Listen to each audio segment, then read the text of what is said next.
Hello future CPAs, welcome back. So, this is the second part of our discussion for statement of realization and liquidation. We're still in your corporate liquidation, but before we proceed, let me just clarify things here in problem number 1. So, wala namang correction. Para lang mas ma-appreciate nyo, again, sa number 1, yung what is the net income or loss for the period, ang sagot natin is 870,000. Yung 870K is galing sa difference ng debit and credit nitong lahat na to. Sa number 3, how much is the net gain or loss? Ang sagot natin is 885,000. Yan yung difference ng debit and credit dito lang sa assets and liabilities natin. Hindi kasama tong supplementary credits and debits. Ngayon, yung 885,000, yung supplementary credits natin and supplementary debit, 27K and 12K respectively. Pag kinuha mo yung difference niyan, try natin. 27,000 minus 12,000, that's 15,000 pesos. 15,000 pesos gain kasi mas malaki yung credit natin. And pag in-add natin yan dito sa net gain or loss natin na negative 885,000, ang makukuha nating sagot is 870,000, which is also your net income or loss for the period. It further clarifies na tama yung ginawa natin and tama yung sagot natin. Let's now proceed in your guide in preparing statement of realization and liquidation. So dito, hindi tayo gumawa ng statement of realization and liquidation dahil given na siya. Pero paano kung tayo yung magko-compute isa-isa ng mga amounts na yan? Malalaman natin ngayon paano ba na-come up itong mga amounts na to. So let's discuss yung preparation natin ng statement of realization and liquidation. So magdi-discuss lang ako ng 4 na special transactions sa inyong liquidation and paano siya i-account sa statement of realization and liquidation. Again, yung statement of R&L nyo, ang may hawak nito is SIS trustee. And yung statement na yan, it intends to show yung actual transactions na nag-transpire during the liquidation. So, ito yung mga example ng mga transactions na sinasabi natin. Let's start with number 1, cash sale of inventory. Kanina, sabi natin, sa assets realized natin sa previous video, yung assets realized is dapat at actual net realizable value or simply yung actual proceeds nyo from the sale of non-cash assets. Ang exception to the rule natin is inventory. Kapag inventory, hindi yung actual proceeds from the sale of inventory ang ilalagay mo dyan. So, ganito ang mangyayari dyan. Dalawang cases yung possible. Kapag ang inventory is sold above estimated net realizable value and below estimated net realizable value. Maalala mo, yung estimated net realizable value, yan yung amounts na makikita mo sa statement of affairs. Basically, estimated amount. So, paano daw kung yung 200K na inventory or yung inventory na may estimated net realizable value na 200K, nabenta mo actually for 250K. So, mas mataas pa. Alamin muna natin ano yung magiging journal entry. So, ang magiging journal entry niya is debit cash, credit sales, kung magkano mo nabenta, which is 250K. Tapos, assuming na perpetual inventory system yung ginagamit ng company, meron pang isang journal entry. Cost of goods sold, credit inventory. So, ang amount na ilalagay natin is kung ano yung nasa estimated net realizable value, which is 200K. Ngayon, paano natin ipapasok yung mga journal entries na yan dito sa T-accounts natin sa statement of realization and liquidation? So, merong supplementary debit dito, supplementary credit, asset realized, and asset acquired. So, yung cash natin, wala yung entry dito sa T-account natin sa statement of R&L dahil basically, non-cash assets lang inalalagay natin dyan. So, wala yung cash. Yung sales na 250K, dito siya mapupunta sa supplementary debit. So, lalagay ko dito 250K. Yung debit cost of goods sold natin, yung cost of goods sold, expense yan. So, dito natin ilalagay sa supplementary credit. Magkano? 200K. And yung credit inventory natin, dito yan mapupunta sa asset realized. Magkano? Is it 250K or 200K? Sa general rule natin, kapag ang asset is nabenta, ilalagay natin sa asset realized at actual net realizable value. Pero sabi natin, ang inventory is exception to the rule. Dahil, ang ilalagay natin dito is yung book value din. Yung estimated net realizable value na 200k. Sa asset acquired, wala naman. Actually, ang asset acquired mo rito is cash. But cash is not a non-cash asset. So technically speaking, wala tayong asset acquired for purposes of making your statement of R&L. Ngayon, bakit hindi to 250k? Bakit exception to the rule ang inventory? Imaginein mo na lang kung 250k yung ilalagay natin dito. And then, kasi ganito yan. Since ang estimated net realizable value ng inventory mo is 200k, ibig sabihin, yung nakalagay na inventory dito, yung naka-record na inventory dito is 200k lang din. Ngayon, pag nilagay mo dito 250k sa asset realized at hindi 200k, pag pinag-offset mo yan, magkakaroon ka ng gain na 50k. And aside from that, nag-input ka pa ng 200 sa supplementary debit mo and ng 250 sa supplementary credit mo. So pag pinag-offset mo pa yon, another 50k gain. So ano mangyayari? Madodoble yung gain mo. Kaya it is already enough na ito, 'di ba? Pag pinag-offset mo yan, magkakaroon ka ng 50k gain. Magma-manifest yun pag pinag-offset mo na yung lahat ng yan dito sa income. Kaya ito, kinikredit lang natin for 200k. Ayaw nating madoble yung gain dahil madi-distort yung gain natin. Nakukuha? So, paano naman pagka ang inventory is sold below estimated net realizable value? So, ang magiging journal entry natin is debit, cash, credit, sales.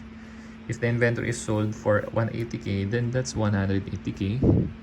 And then, cost of goods sold, inventory, same entry kanina, 200k pa din. Dahil hindi naman nabago yung estimated NRV. Okay, so, paano yan? So, yung sales natin, supplementary credit, 180k. Cost of goods sold, 200k. Supplementary debit. Inventory dito, 200k. Asset acquired, wala. So, as you can see, yung asset realized natin, as long as yung nabenta mo na inventory is tumutukoy dun sa 200k na inventory, yun yung ilalagay mo sa asset realized. Regardless kung magkano mo siya nabenta. Kung magkano mo siya nabenta, sa supplementary credit mo i-reflect. Tapos, yung sa supplementary debit, kung magkano yung cost of goods sold na ni-record mo, yun din yung i-record mo sa asset realized. Okay, so that's for your cash sale of inventory. Paano naman kapag credit sale of inventory? So sa halip na cash yung natanggap mo from your customer or mula dun sa pinagbentahan mo ng inventory, ang natanggap mo accounts receivable. And then magkakaroon ka na ng asset acquired. So asset acquired, magkakaroon ka na ng accounts receivable. Pero the rest, same accounting treatment pa din kanina sa cash sale of inventory. Ngayon, ang journal entry natin for case 1, assuming na credit sale is debit accounts receivable, credit sales, 250k. And debit CGS, credit inventory, 200k. Paano naman kung below NRV na benta? Debit AR, credit sales, 180k. Debit CGS, credit inventory, same pa din, 200k, 200k. I-input na natin. So, yung AR mo na 250k, dito yan sa asset acquired. Sales, 250k, supplementary credit. Cost of goods sold, 200k, supplementary debit. Inventory, 200k, asset realized. Sa case 2 naman, ang journal entry natin, AR, 180k sa asset acquired. Sales, 180k, supplementary debit. Cost of goods sold, 200k, supplementary debit. Inventory, asset realized, 200k. So, ngayon, after mong malaman ano yung mga idadagdag mo sa supplementary debit, credit, asset realized, asset acquired, after mong malaman yan, i-input mo na siya dito sa iyong T-accounts. And then, pag nakompleto mo na lahat yon, i-offset mo, malalaman mo na magkano yung income or loss mo or profit or loss. So let's proceed to your third special transaction. So paano naman pagka nagkaroon ng accrual of interest income? So sa mga nakaraang problems na sinagutan natin, 'di ba, merong interest not yet accrued. So ina-account din natin 'yan sa statement of realization and liquidation. Pakita natin yung problem na sinagutan natin nung nakaraan. For example,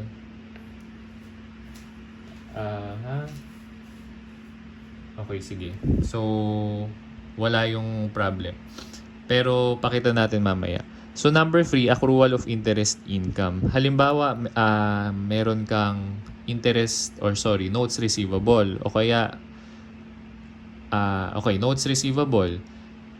Tapos, this month of liquidation, nagkaroon ka ng interest income.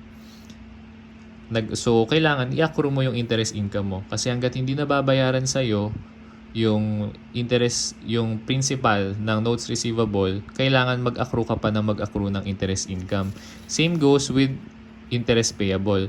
So, example, may notes payable ka. Hanggat hindi mo nababayaran sa creditor yung notes payable na principal amount, mag-a-accrue ka pa na mag-a-accrue ng interest expenses, and that will entail also crediting interest payable. So during liquidation, nag-a-accrue ka pa din ng interest income or interest expense. So for example, ang i-accrue mo daw na interest income is 10K, and then ang nakolekta mo lang during the liquidation period is 5K. Ikaw kasing creditor, di ba? So, ikaw yung magko-collect. So, ang magiging journal entry natin for that is debit interest receivable, credit interest income. So, magkano? 10K. 10K, 10K. And, yung nakolekta, ang pag-record mo dyan is debit cash, credit interest receivable, 5K, 5K. So, sa supplementary debit, wala tayong ilalagay dyan kasi income nga. Sa supplementary na credit natin ilalagay yung interest income natin. Sa asset acquired, ilalagay mo dyan yung interest receivable natin. Sa asset realized, ilalagay mo dyan yung collection ng interest receivable. Sa asset not realized, ilalagay mo yung uncollected interest receivable. Kasi nga not realized, so ibig sabihin hindi pa na-collect. Okay, supplementary debit, interest income 10K. Asset acquired 10K. Sa 10K na asset acquired, ang na-realize mo or na-collecta mo is 5K by the end of the liquidation period. Ang nitira is 5K. Kasi 10K minus 5K is 5K. So, kapag tini-account mo yan, di ba ganito yan? Asset to be realized, asset acquired, tapos asset realized, asset not realized. Yung asset acquired na 10K, dito mo ilalagay. Tapos, i-account for mo sa kanang side ng T-account saan napunta yung asset acquired na 10K, which is yung ating interest receivable. Since nakolekta mo yung 5K, dito mo na ilalagay sa asset realized. Yung natira na 5K, dito mapupunta sa asset not realized. So, that's for accrual of interest income. Paano naman pag accrual of interest expense? So, example natin, halimbawa, nag-accrue tayo ng interest expense in relation to our notes payable na 15K.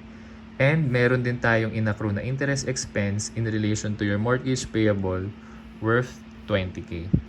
At the end of the year or at the end of the liquidation period, yung interest expense natin kay notes payable is hindi pa natin nababayaran, pero yung kay mortgage payable, nabayaran na natin. So, dun muna tayo sa magiging journal entries natin. So, ang magiging journal entry natin for the accrual of interest expense, i-compound entry na natin. So, debit, interest expense, 15K plus 20K, 35K. So, 35K. Credit, interest payable sa notes payable mo is 15K. And debit, interest payable sa ating mortgage payable na 20K. Ngayon naman, i-record natin yung yung payment natin ng interest expense sa mortgage payable. So, debit, interest payable, mortgage payable, credit cash, 20K. So, the way you record this is, syempre, sa supplementary debit, 35K. Ito yon yung interest expense. Tapos, ito naman, liabilities assumed, which is 35K din. So, 35K dito. Wala tayo supplementary credit kasi expense and liability ang pinag-uusapan natin. Liabilities liquidated, ito yung nabayaran. Liabilities not liquidated, ito yung unpaid. So, liabilities liquidated is itong 20K na interest payable natin in relation to our mortgage payable. So, record 20K here. So, ang liabilities not liquidated is 15K. Kung ipa-plot natin yan sa T account, meron tayong liabilities to be liquidated, liabilities assumed, liabilities liquidated, liabilities not liquidated. Yung liabilities assumed natin na 35K, dito natin ilalagay. And then, yung binayaran natin na 20K sa mortgage payable, dito mapupunta sa liabilities liquidated, mapupunta sa liabilities not liquidated, yung natirang 15K na hindi pa bayad. So, ganun natin siya iisipin.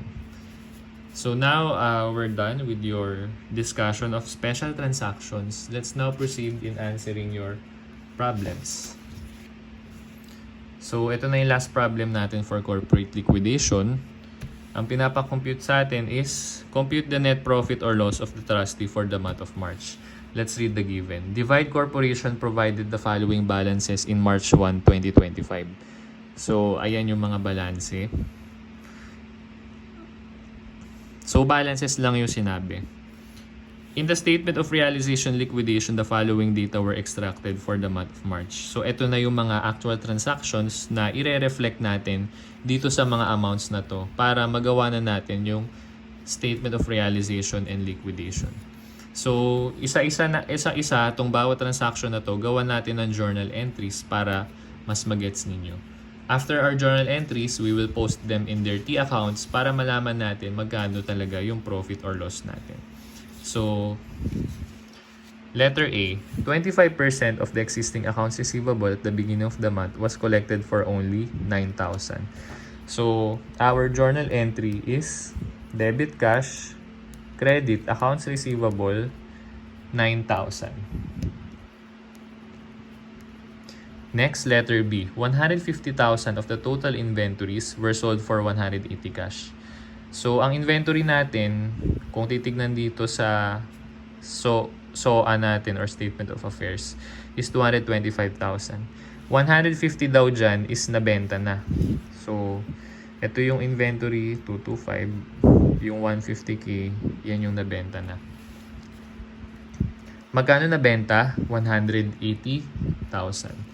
So, 180,000 nabenta, ibig sabihin, nabenta siya above estimated net realizable value. So, journal entry natin. Assuming perpetual, ang clue mo na yan para isipin na dalawang journal entries ang kailangan mo. Yung pangalawang journal entry, yun yung merong kang cost of goods sold. So, tignan natin. Debit cash, credit sales, 180K. Kasi sold daw for 180K. And debit cost of goods sold, credit inventory, 150K. Letter C. Additional credit sales amounting to 36,000 were made for the remaining inventories. Kanina ang inventory natin is 225. Nabenta na natin sa bullet C yung 150,000. Magkano na lang yung sinasabi dito na remaining? So, 225 minus 150, 75K. So, 75K yung estimated NRV ng natirang inventory. So, yung remaining is 75K. Nabenta lang for 36K. So, again, example yan ng inventory sold below estimated NRV. So, paano ang magiging journal entries natin dyan? So, letter C, debit. Take note na credit sales. So, accounts receivable tayo. Debit accounts receivable, credit sales, 36,000. Debit CGS, credit inventory, 75,000.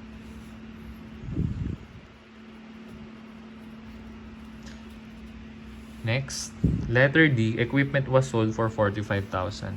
Ang equipment natin is 80,000.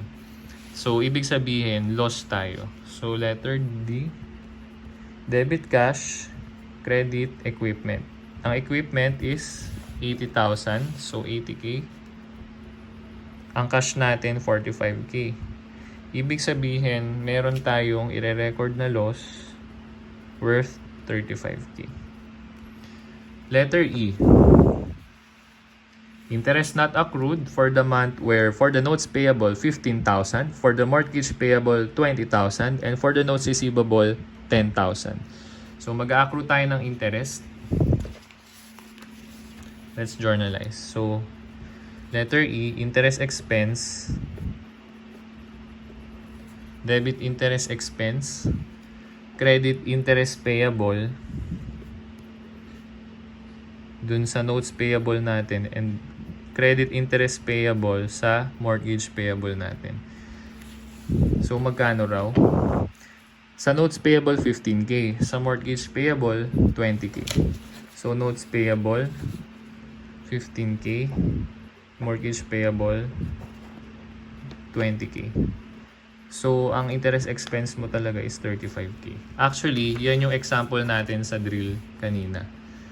Ito. So, hindi ko na binago yung amounts dun sa drill. Tapos, sa transaction E, meron din tayong interest income na i-accrue sa note from our notes receivable, which is 10K. So, let's record. Hindi pa letter F. So, interest receivable, credit interest income sa iyong notes receivable for 10K. So, 10K, 10K. Transaction F. Only 325K was collected out of the half of the total amount of notes receivable. Ang notes receivable mo is 525,000. So, yung 525K, half lang daw is na-collect. So, 525 divided by 2, 262,500. So, yung hindi na-collect, 262,500K din. So, bakit mahalaga to? Kasi mamaya, i-account din natin sa key accounts natin yung asset not realized. So, isa-isahin natin yung accounts natin dito, and then, aalamin natin alin dyan yung hindi pa nabibenta. Kaya mahalaga makuha mo rin tong mga amount na to. So, 325K daw yung na-collect sa notes receivable. Included daw sa amount na yan is yung related interest sa notes in the amount of 5K. Kanina, nag-accrue tayo ng interest from our notes receivable na 10K. Ang na-collect daw natin is 5K. Sa 325K na na-collect mo, yung 320K daw galing sa principal. Kasi yung 5K daw attributable sa interest. So, let's journalize. Transaction letter F. So, credit cash, 325K. Credit notes receivable, 320K. And credit interest receivable in relation to our notes receivable na 5K. So, that's for your transaction F. Let's proceed to transaction G. The mortgage payable together with its respective interests were paid. So, kanina, yung interest ng mortgage payable is dito sa transaction E, 20,000. So, let's journalize letter G. So, mortgage payable and then interest payable in relation to your mortgage payable and then credit cash. So, ang mortgage payable natin is 589,000. Yung interest payable natin sa mortgage, according sa transaction E, 20K. And then cash natin, sorry, dito pala. And then cash, 589 plus 20, 609,000. Transaction H, administrative expenses of 28K was paid. So, credit, admin expense, credit cash, sorry, debit, admin expense, credit cash, 28K. Letter I, salaries payable was paid. So, debit salaries payable, credit cash. Ang salaries payable natin, according to our SOA, is 231K. So, 231, 231. And then last, J, remaining non-cash assets are to be realized and remaining liabilities are to be paid in the next periods. So, ibig sabihin, lahat ng mga non-cash assets na hindi nabanggit from A to I, ibig sabihin, hindi pa sila nare-realize. So, i-record natin siya either sa asset not realized dito or sa liabilities not liquidated as mentioned on the problem. Kasi sa next period of liquidation pa natin siya ibebenta. So, technically, hindi pa siya i-consider na losses. Ibig sabihin lang, installment liquidation yung ginagamit dito. So, compute na natin. So, isa-isahin natin yung journal entries kung saang T-account natin sila i-record. So, cash, wala. Accounts receivable, sa asset acquired yan, na 9K. Cash, wala. Sales, supplementary credit, 180K. Cost of goods sold, supplementary debit, 150K. Inventory, asset realized, 150K. Accounts receivable, asset acquired yan, 9K. Dito pala sa accounts receivable sa letter A, asset realized pala yan. Asset realized, 9K. Okay, so next, sales, supplementary debit yan, or supplementary credit rather, to 36K. Cost of goods sold, supplementary debit, 75K. Inventory, supplementary, asset realized, 75K. So, cash, wala. Loss, wala. Yung loss, hindi natin nilalagay sa T-account kasi nga, yung difference between debit and credit, doon natin makukuha yung loss. Credit equipment, 80K. So, asset realized, 80K. Pero, ang general rule nga pala natin is kung magkano lang nabenta yung asset, yun lang ang ating asset realized. So, hindi siya 80K, kundi 45K. Pero kung inventory yan, kung magkano yung credit sa asset, yun yung ating i-record sa asset realized, kagaya dito. So, next. Interest expense, so plus yan, supplementary, debit, 35K. Dito naman, sa interest payable na dalawa, liabilities assumed yan, 35K. Next, interest receivable on the accrual of your interest income. So, interest receivable is asset, so plus asset acquired, 10K. Interest income, supplementary credit, 10K. Next, cash, wala. Notes receivable, binayaran tayo, so asset realized yan na 320K. And then interest receivable na notes receivable, 5K. So, interest receivable na notes receivable, asset realized din yan na 5K. Sa letter G naman, correction natin to. Okay, mortgage, yung sa letter G kasi, ang ginawa dyan sa transaction na yan is binayaran na natin yung mortgage payable. So, liabilities liquidated na to na 589K. Pati to, liabilities liquidated 20K. Cash, wala tayong ano dyan. Next, expense. So, supplementary debit, 28K. Cash, wala. Next, salaries payable, 231K, binayaran din. So, liabilities liquidated, 231K. Ngayon, yung mga nilagay natin dito is i-input na natin sa T accounts natin. So, let's begin. Lalagay ko dito sa left side. And then, ito yung ating T account. So, kailangan malaman muna natin yung asset to be realized tsaka liabilities to be liquidated. Yung asset to be realized natin is, ito yun. Wala namang prepaid expense or goodwill. So, lahat tong non-cash assets. 60 plus 225 plus 525 plus 372 plus 80 plus 38. 1,300,000 yung assets to be realized natin. So, 1,300,000. O di kaya, makikita mo yung total dito, 1,900,000. I-minus mo lang sa cash na 600. So, 19 minus 600. Same pa din yung lalabas, 1,300,000.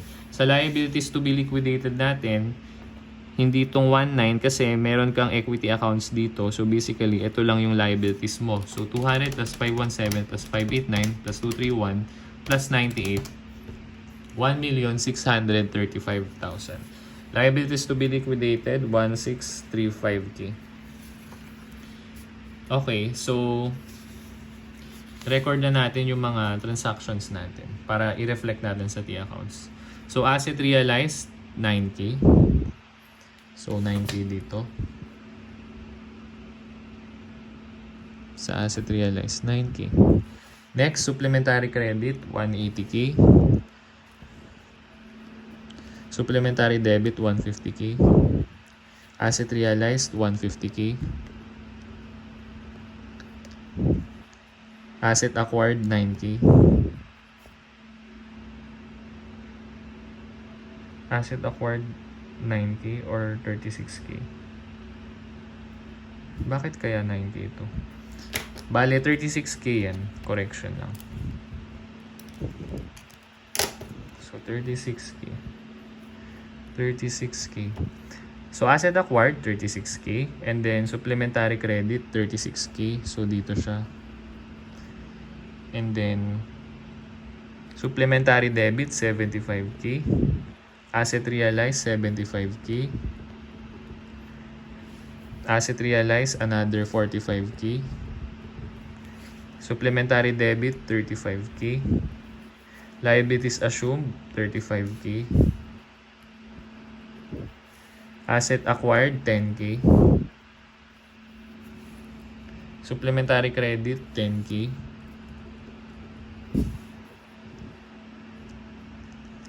Asset realized, 320K.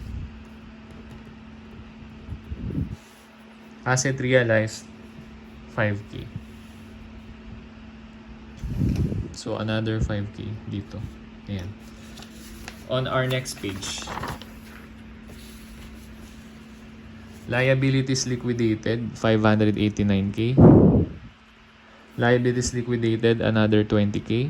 Supplementary debit, 28K. Liabilities liquidated, 231K.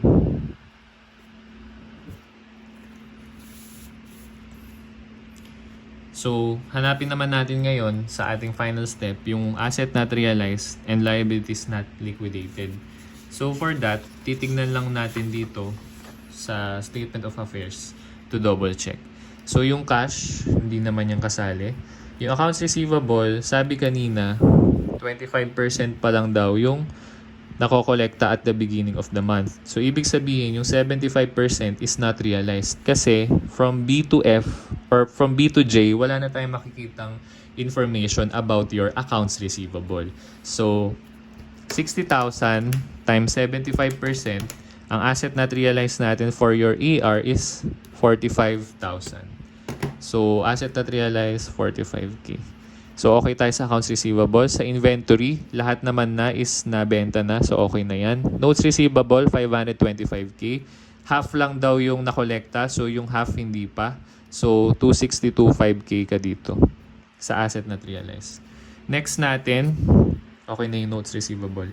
Building, wala naman tayong makitang information from A to J about building. So, technically, hindi pa siya nabenta. Plus 372K asset not realized. Equipment, 80K. Nabenta na yung equipment. So, wala na yan sa asset not realized. And machinery, 38K. Sa information, walang information na binigay sa machinery. So, machinery plus 38K sa asset not realized. So, 45K, 262.5, 5K, 372K, and 38K. Ngayon, kanina, nagkaroon tayo. So, yung asset to be realized natin na 13K, ito na yung pinuntahan niya. Sa asset realized and asset not realized. Itong asset acquired naman, i-double check mo rin. Baka meron pa dyan na asset not realized. So yung 36K na accounts receivable natin from our additional credit sales in the information C, hindi pa nabebenta. Or hindi pa natin nakokolekta. So plus 36K tayo dito. And then, yung 10K na asset acquired natin dito sa letter E, yung 10K na notes receivable, di ba, nag-accrue tayo ng interest income. So, meron ding interest receivable. Tapos, ang na-collect lang daw natin sa interest receivable mo is 5K lang. So, 10K yung inaccrue mo sa notes receivable, pero ang na-collect lang is 5K. So, yung 5K is uncollected. Kaya, asset not realized yan. So, record natin dito, plus 5K. So, kumpleto na yung asset not realized natin. Dito naman tayo sa liabilities not liquidated. So, isa-isahin din natin to. Accounts payable, 200K. Wala namang nakalagay na information dito about accounts payable. So, hindi pa yan nababayaran. Assume natin, 200K. Next, notes payable, 517K. Sa information, wala ring nakalagay about sa notes payable. Ang info lang natin na meron tayo is nag-accrue lang tayo ng liability na 15K. Pero yung mismo notes payable, hindi pa natin nababayaran. So, liabilities not liquidated plus 517K. Next natin, tax payable hindi. Sorry, ito palang kasunod. Mortgage payable 589K, nabayaran na natin. Salaries payable 231K, maalala nyo, nabayaran na natin yan. Tax payable 98K, hindi pa natin nababayaran. Wala sa information. So, assume natin hindi pa bayad. Tax payable 98K, LNL. Okay, so, check naman natin yung liabilities assumed. So, yung 35K kanina. So, yung liabilities assumed natin, galing sa interest expense natin, dito sa information E. Yung notes payable, 50, so yung 35K, yung 15K sa notes payable, yung 20K galing sa mortgage payable. Etong interest sa mortgage payable pa rin nabayaran, di ba? Ito, hindi pa to bayad. So, 15K add natin sa liabilities not liquidated. Okay, so kumpleto na yung ating T accounts, i-total na natin. Asset to be realized, 1,300,000. So, dito natin isa-summarize. Asset acquired, 36,000 plus 10K, 46K. Liabilities liquidated, 589K plus 20K plus 231K, 840K. Liabilities not liquidated, 200 plus 517 plus 98 plus 15. Again, 200 plus 517 plus 98 plus 15, 830K. Supplementary debits natin, 150 plus 75 plus 35 plus 28, 288,000. So, credit side naman tayo. Asset realized, ito. So, 9,000 plus 150,000 plus 75,000, 45, 320, 5,000, 604,000 for your asset realized. Asset not realized, 45,000, 262,500, 370,000, 38,000, 36,000, 5,000. So, 758,500 asset not realized. Liabilities to be liquidated, ito yon, 1635K. Liabilities assumed, 35K. Supplementary credit, 180 plus 36 plus 10, 226,000. So total natin, so debit, 1,300,000 plus 46 plus 840 plus 830 plus 288, 3,304,000. Sa credit side, 604, 758.5, 1635, 35,226. So your answer is 3,258,500. So ipag-offset na natin sila. 3,304 minus 3,258.5 is 45,500. Yung balance natin na sa difference is debit kasi mas malaking debit compared sa credit natin. So debit. And kapag debit, ibig sabihin loss yan. Our question sa problem 2, compute the net profit or loss of the trustee for the month. So our answer is loss of 45,500, letter A. So that concludes our discussion for corporate liquidation. Goodbye for now, future CPA.